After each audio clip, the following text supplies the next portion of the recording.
menyimak pidato Mr. Prabowo pada acara International Conference on Infrastructure di GCC Jakarta kemarin.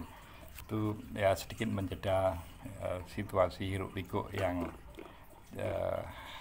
sedikit banyak melibatkan orang-orang di sekitar Mr. Prabowo ya, mulai dari Raja Ampat, kemudian pemindahan pulau dari Aceh ke Sumatera Utara, Judol dan lain-lain. Ini kita ya,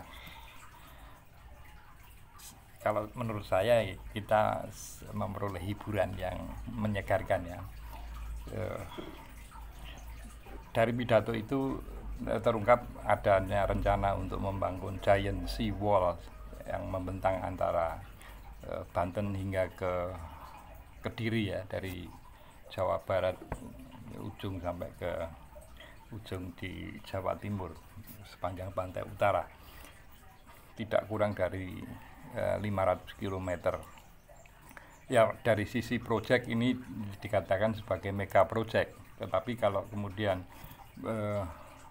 itu kita di breakdown menjadi sekitar 20 tahun, maka sebetulnya per tahun itu ya dari sisi mata anggaran itu sebetulnya juga bukan mega project, itu ya project biasa yang kalau di breakdown ya, perkiraan dengan total anggaran sekitar 1.300 triliun, kalau dibagi 20 tahun maka per tahun itu hanya sekitar 65 triliun untuk satu proyek dengan manfaat yang menahan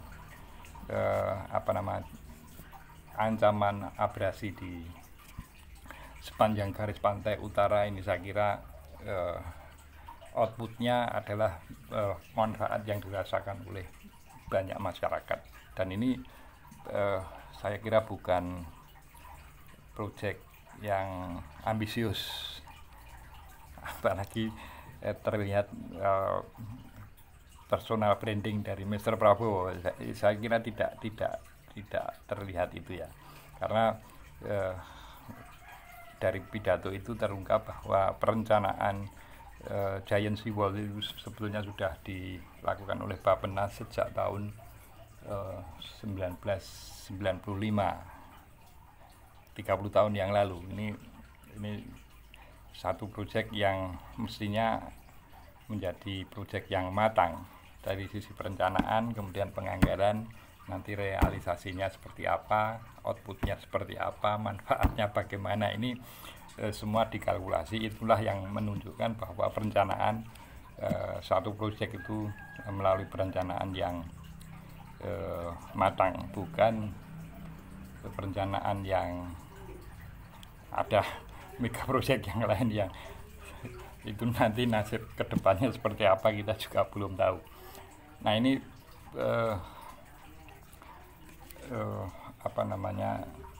kembali pada apa yang diucapkan oleh Mr. Prabowo.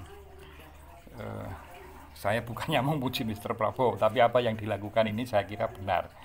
Ketika satu proyek itu based on studi kelayakan, kemudian kalkulasi anggaran yang cermat, maka ini satu proyek yang patut diapresiasi, karena dari sisi manfaatnya itu jelas berdampak pada masyarakat secara luas, dan ya biayanya pun sebetulnya tidak mahal-mahal amat. 1.300 triliun itu tidak gede kalau di breakdown selama 20 tahun. Itu satu proyek yang multi years ya. Diungkapkan oleh Mr. Prabowo tidak peduli nanti yang artinya menggunting pita peresmian ketika giant sea walls itu selesai, itu siapapun presidennya it's okay. Nah, ini saya kira satu contoh atau tanda-tanda minimal ya bahwa Mr. Prabowo tidak terobsesi untuk membuat legacy yang sifatnya very personal. Ini saya secara pribadi respect dengan sikap seperti ini ya.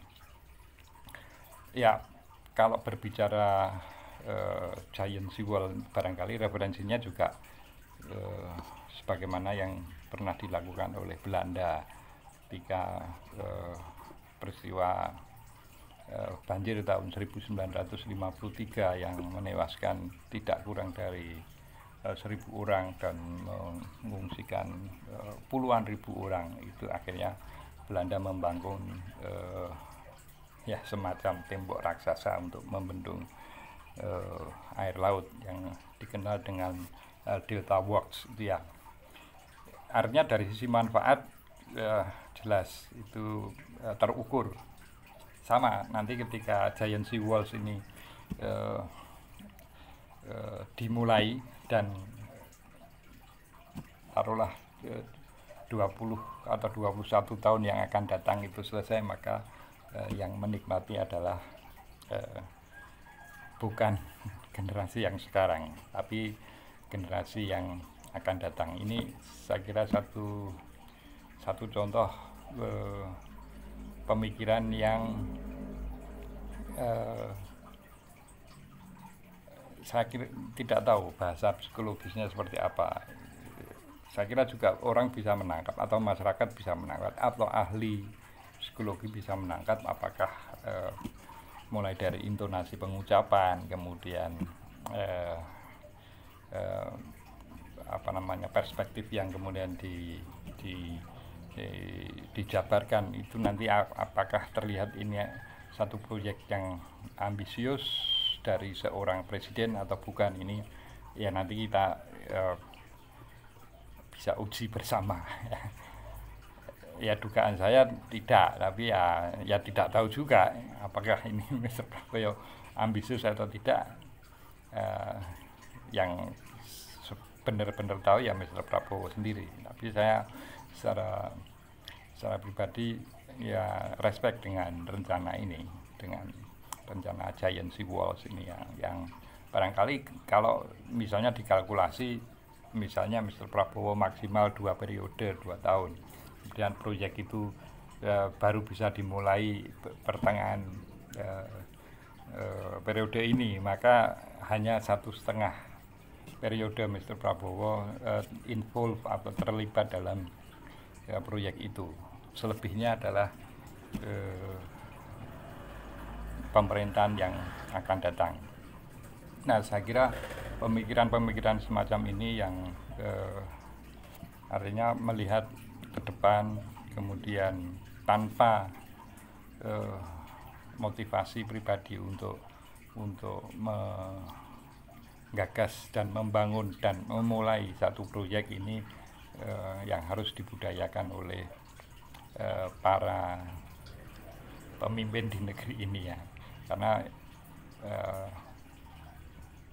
sorry to say, kita mengalami krisis keteladanan seperti itu ya. Paling tidak kalau Mr. Prabowo bisa memulai meletakkan dasar-dasar itu, kita sebagai rakyat ya hanya bisa berbahagia melihat itu. Selebihnya pasti kecewa. Kalau sebaliknya tidak seperti itu, rakyat pasti kecewa ya. Ini sederhana saja. We hope that Mr. Prabowo prove that you are